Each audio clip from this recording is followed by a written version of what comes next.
You're listening to an Airwave Media Podcast.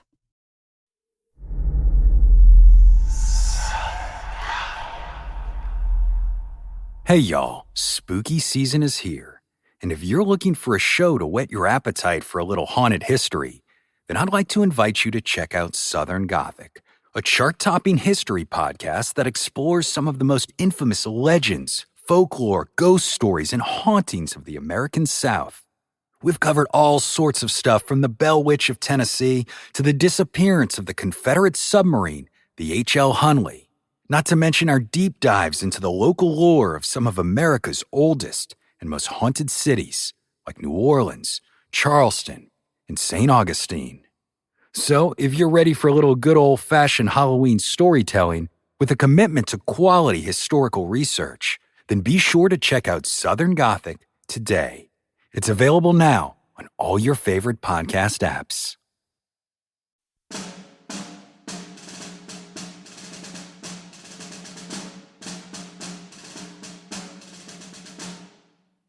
At 8 o'clock, a regiment formed in line of battle and took position on the brow of a hill about 2 miles north of Gordon's Mills and near the Chattanooga Road. By this time, the engagement had become general and the troops rushing forward rapidly. Feeling anxious to have one more opportunity of speaking a word of encouragement to the soldiers who were about to enter into the very jaws of death, and many of whom, perhaps, would never hear words of prayer upon earth again, I rode up to Colonel Lane and asked just 5 minutes' time to pray with them before going into action. "Certainly," was his instant reply. Another pen must describe the scene as witnessed by others on the morning of that eventful day. Says a correspondent, "Before the skirmishers were deployed, a scene occurred with the 11th Ohio, which, for sublimity and moving power, has been seldom surpassed. The chaplain rode up in front of the line, and the colonel gave an order which, on being executed, formed the regiment in 2 divisions, with the chaplain in the center. Without dismounting, he addressed the troops in a clear, loud voice that sounded strangely amid the loud explosions of the artillery and the rattle of musketry. 'It is but little I can do for you,' said he, 'in the hour of battle, but there is one thing I will do. I will pray for you. And there are thousands all over the land praying for you this morning, and God will hear them. You must now pray, for God is a hearer of prayer. And if this is the last time I shall ever speak to you, or if these are the last words of Christian comfort you will ever hear, I want to tell you, dear comrades, that God loves you. I pray God to cover your heads today in the battle storm. I pray that he may give you brave hearts and strong hands. Let us pray.'" Instantly, every head was uncovered and bowed in reverence, while hands were clasped on rifles. The bayonets were gleaming in the morning sun. The flag, pierced and rent on a dozen battlefields, was drooped, and strange but glorious sound on a battlefield, the voice of prayer was heard. When the chaplain closed, he raised himself in his saddle, waved his hat 2 or 3 times around his head, exclaiming, "God bless you today, dear comrades, and make you strong and brave." Scarcely 5 minutes then elapsed till the entire brigade moved forward and engaged the enemy. Chaplain William W. Lyle, 11th Ohio Infantry, Army of the Cumberland.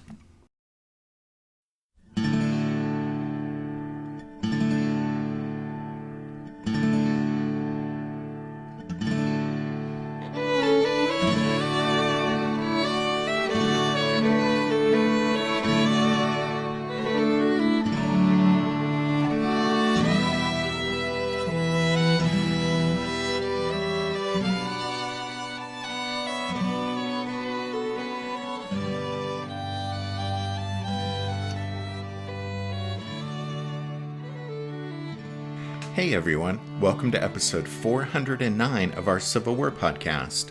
My name is Rich. And I'm Tracy. Hello, y'all. Thanks for tuning into the podcast.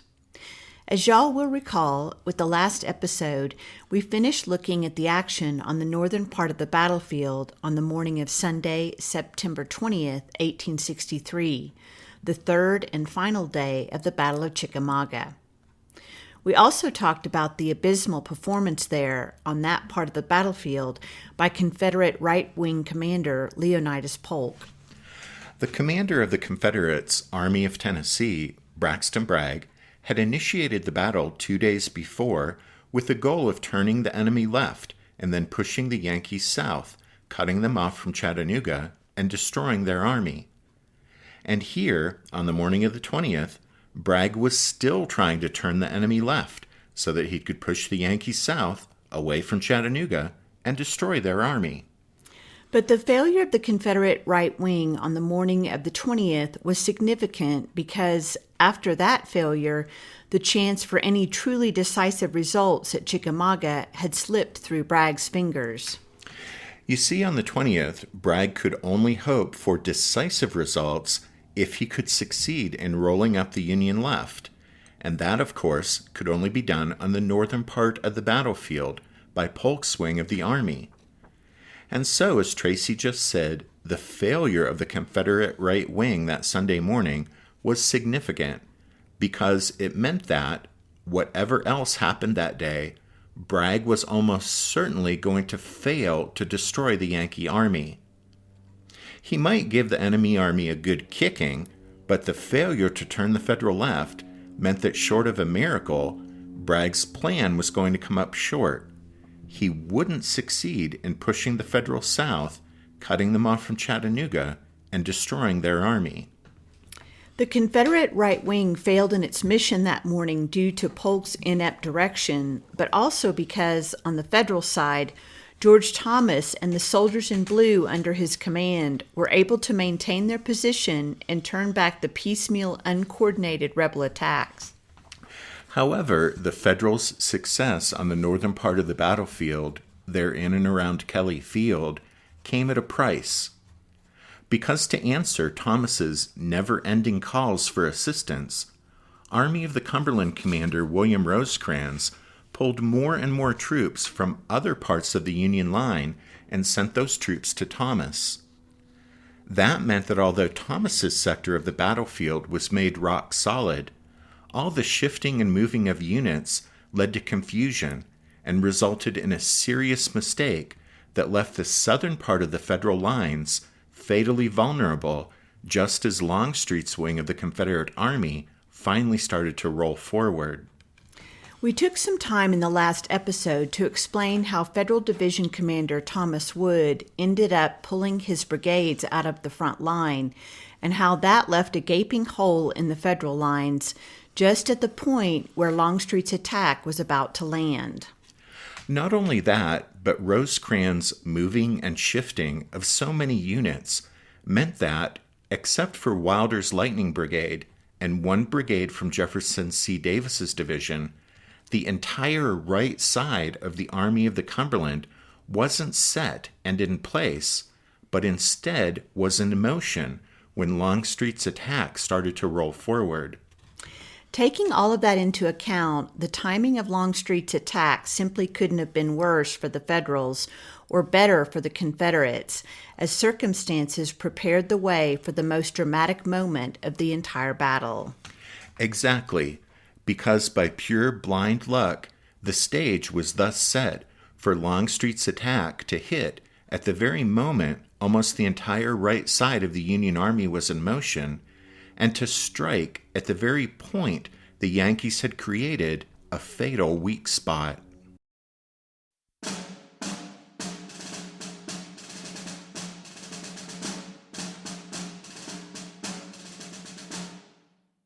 I had not slept much for 2 nights, and as it was warm, I dismounted about noon, and giving my horse to my orderly, lay down on the grass and went to sleep. I was awakened by the most infernal noise I ever heard. Never in any battle I had witnessed was there such a discharge of cannon and musketry. I sat up on the grass, and the first thing I saw was General Rosecrans crossing himself. He was a very devout Catholic. "Hello," I said to myself. If the general is crossing himself, we are in a desperate situation.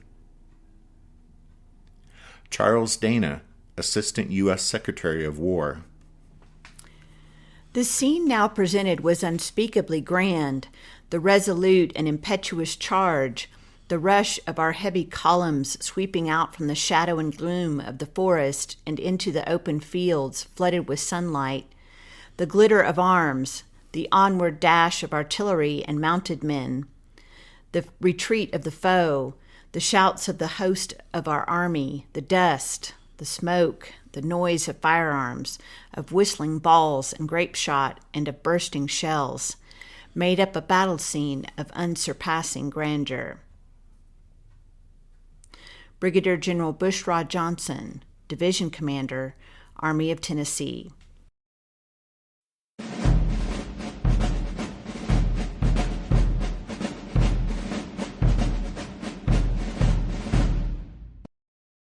James Longstreet had spent the morning trying to organize his wing of the Confederate Army.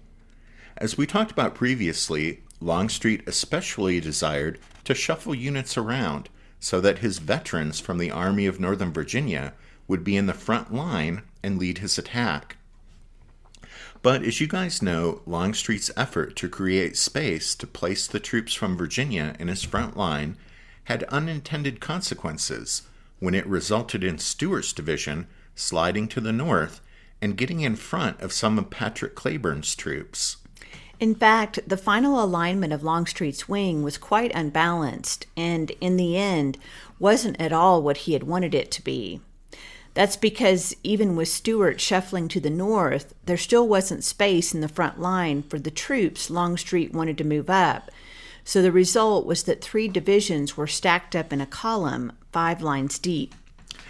After the war, with the results plain for all to see, Longstreet would claim that he had intended all along to create that grand column and use it as a giant battering ram to punch its way through the Federal line.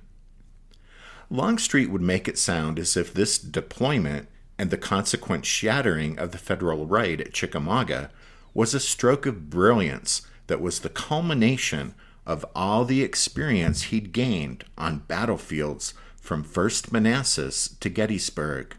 However, in reality, what happened was the battering ram column, rather than being Longstreet's brilliant idea, was actually the unintended consequence of old Pete trying and failing to shuffle units around so that the troops from Virginia that he wanted in the front line would be in the front line. And then, as we've already said, it was just pure blind luck that the Confederate battering ram hit the Yankee line at the exact spot where a gaping hole had just been created by the Federals themselves, when Wood's division marched away from the front line as a result of those confusing orders from Rosecrans.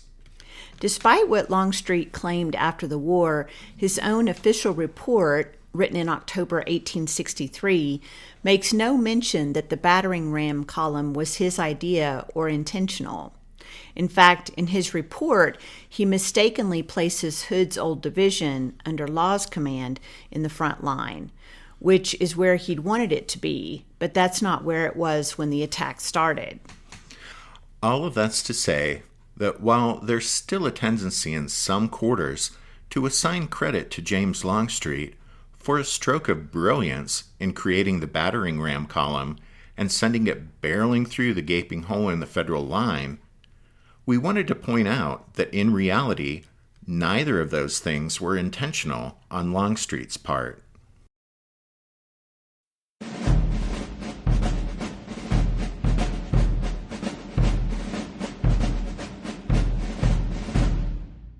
Did archaeologists discover Noah's Ark? Is the rapture coming as soon as the Euphrates River dries up? Does the Bible condemn abortion? Don't you wish you had a trustworthy academic resource to help make sense of all of this? Well, I'm Dan Beecher, and he's award-winning Bible scholar and TikTok sensation Dr. Dan McClellan, and we want to invite you to the Data Over Dogma podcast, where our mission is to increase public access to the academic study of the Bible and religion, and also to combat the spread of misinformation about the same. but in a fun way. Every week we tackle fascinating topics. We go back to source materials in their original languages. And we interview top scholars in the field. So whether you're a devout believer, or you're just interested in a clear-eyed, deeply informed look at one of the most influential books of all time, we think you're going to love the Data Over Dogma podcast. Wherever you subscribe to awesome shows. What's something you learned in history class that you feel wasn't the whole truth? Better yet, what's something you didn't learn at all that was omitted completely? That's what I'd like to call redacted history. I believe that all history, no matter how good or bad, needs to be told. There are wars, massacres, battles, and entire historical events that are just not in our school's history books. Have you ever heard of Mary Bowser? I didn't think so.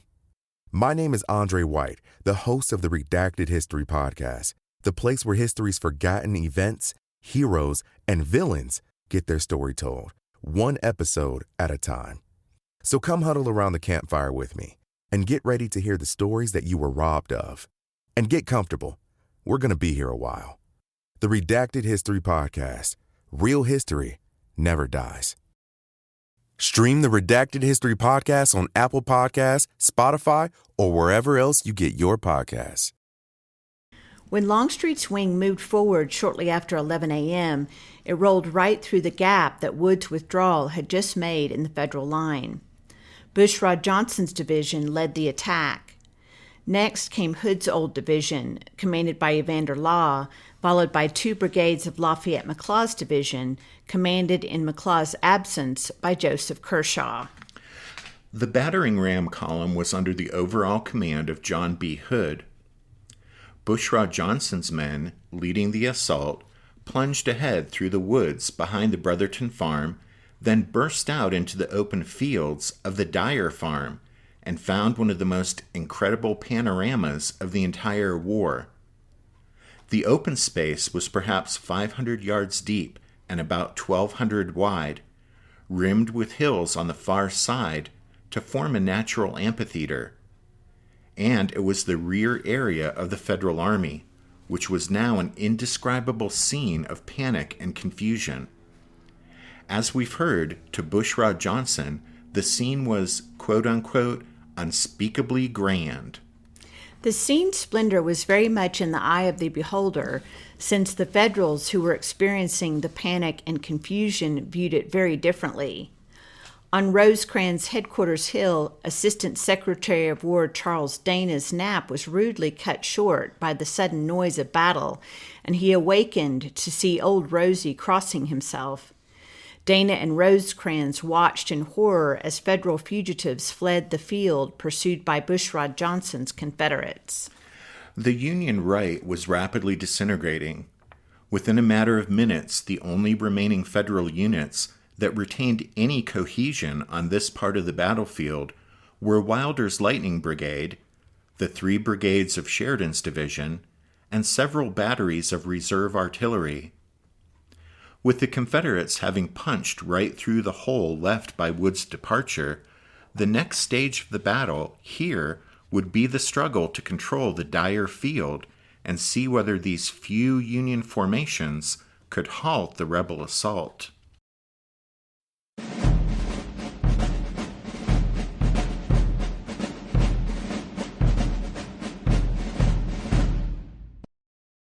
The Federals at first responded aggressively.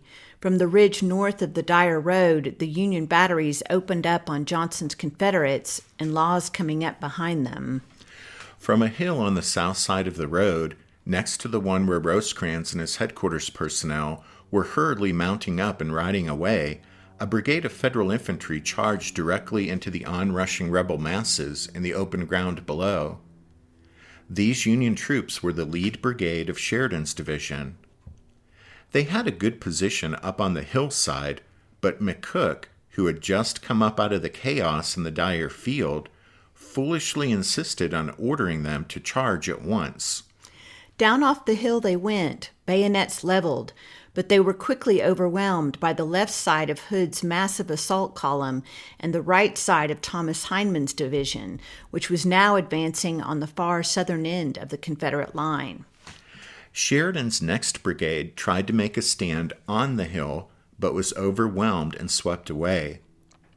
The 3rd Brigade of Sheridan's division never got to the hill, instead making its stand on the low ground to the south. It fared slightly better, but finally it also had to join the retreat. Sheridan's division was wrecked, and it might have seemed to Rosecrans, then making his own retreat along with the shattered remnants of the Federal center and right, that things could hardly have been worse. In fact, they could have been a good deal worse. Part of the reason Sheridan's southernmost brigade had done as well as it had, and the remains of Sheridan's division had been able to retreat with any order at all, was that their southern flank was solidly covered by the one remaining unbroken Federal unit on this part of the field. That was Wilder's Lightning Brigade, which kicked Hindman's momentarily victorious rebels off the Widow Glen Hill and sent a brigade of them fleeing all the way back to the Lafayette Road, several hundred yards to the east. Wilder next planned to fall on the flank and rear of the rest of Longstreet's wing as it turned north to confront Union troops still resisting in that sector. Breaking through that many Confederates would have been a challenge, but Wilder was going to give it a try when a high-ranking fugitive rode up. In the chaos and confusion, Charles Dana had somehow gotten separated from the rest of Rosecrans' headquarters personnel, and he was very frightened. He flatly forbade Wilder to make his counterattack, and instead demanded an escort back to Chattanooga. Reluctantly, Wilder had to comply, and so the Lightning Brigade retired from the field of Chickamauga, unbroken and still full of fight.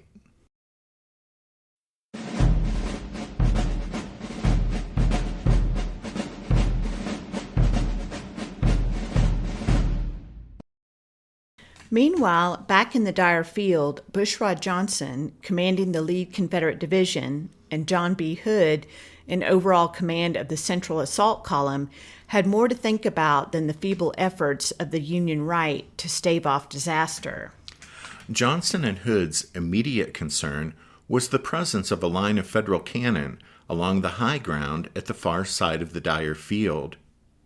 Even as the Union left collapsed, a dozen more guns had come thundering across the Dyer field behind lathered horses, up to the high ground, and gone into battery. Now the crest was lined with 29 artillery pieces, barking their defiance at the advancing rebels. However, the momentum belonged to the Confederates, and the hard-charging Hood knew what to do with it. He told Johnson, "Go ahead and keep ahead of everything." That was all Bushrod Johnson needed to hear. His division moved out due west along the Dyer Road and across the Dyer field. His left brigade got in among the Yankee supply wagons near the spot where the Dyer Road joined the Dry Valley Road. The Federal wagons were attempting to flee by way of the Dry Valley Road toward McFarland's Gap, but Johnson's rebels captured a dozen or so wagons in a confused melee in the midst of a traffic jam. For a few minutes, those Tennesseans were within reach of the Dry Valley Road, the last road connecting the routed Union right with Chattanooga. But they were too few, too late, and too disorganized to achieve decisive results. Nor could Hood have spared the force necessary to seize and hold the Dry Valley Road, since he was now compelled to face the Federal troops, even then rallying in front of the high ground on which those 29 Union guns had planted themselves. Meanwhile, Bushrod Johnson's other two brigades were moving to flank those Yankee guns by getting up on the high ground south of them and advancing onto their right flank while the Union cannon were firing upon lost Confederates who had swung straight toward them across the open field. For the Federals, the collapse of their formidable gun line came with stunning suddenness. The Union infantry in front of the high ground, already badly demoralized by the chaos and confusion, now went to pieces. Meanwhile, the artillerymen on the right were trying to limber up and get away from Bushrod Johnson's flanking column. Then the charging Confederates simply overran the position, and everyone was simply trying to get away. For most of the Union guns, it was too late, and well over half of them became prizes of the bloodied but jubilant rebels. Hood now sought to exploit his advantage by pushing still further north. Longstreet agreed, since to attempt to wheel to the left and drive the Yankees southward, as Bragg had originally planned, was now no longer a good idea in the changed circumstances of the battle. Right. Well, for one thing, there were no longer all that many Yankees on the Confederate left to be pushed southward. For another, wheeling left would now expose Longstreet's troops to attack from the flank and rear by the unbroken Federal forces to the north, commanded by George Thomas. The logical move now by Longstreet's wing would be to move north in the direction of those still unbroken Federals who were in and around Kelly Field. And so, whether Hood or Longstreet realized it or not in that moment, their struggle had by now been transformed from a contest to destroy the Yankee army into an effort to do it what damage they could before it escaped to Chattanooga. That the battle would now be a Confederate victory was obvious, but the failure of Polk's wing to turn the Federal left earlier meant that the chance to destroy the Federal army had been lost, and the question now was simply what price the Confederates could make the Yankees pay for their defeat. That price could still be considerable, since a half-day's fighting remained in which to determine the outcome.